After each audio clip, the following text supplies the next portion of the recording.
Bonjour my friends, I'm Frankie and welcome to Club Foodie Tips and Tricks. As you already know, I like to show you how to salvage herbs, fruits and other handy little tips and tricks. Today though, it's slightly different. What I'm about to share is how to dislodge a peel or fish bone stuck in your throat.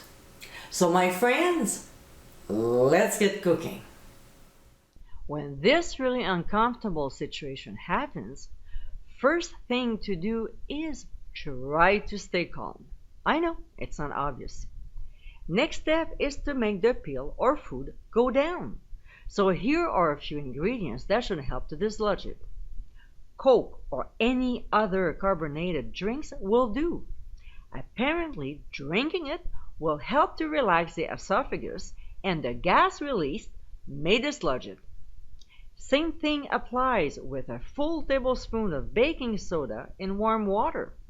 Not tasty, but effective. The one I personally use is peanut butter, but regular butter will do the same trick. Now, another ingredient that can help is oil. It can be olive, grapeseed, avocado. It doesn't matter, whichever you prefer. When it comes to fish bone though, which can be tougher to dislodge, chewing a large marshmallow until it just gets sticky, then swallow it may help.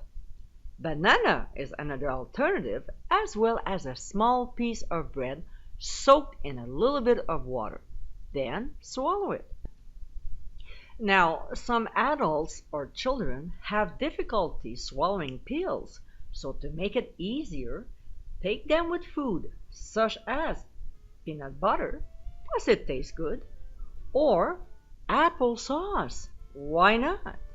But if you don't have any, you can always use yogurt or, believe it or not, mashed potatoes, especially if you have to take them at dinner time with food. As you saw in this video, these ingredients you have in your kitchen are perfect when the situation happens. I hope you enjoyed tips and tricks of the day, and for many more, including recipes, visit clubfoodie.com. Until next time, my friends, bon appétit!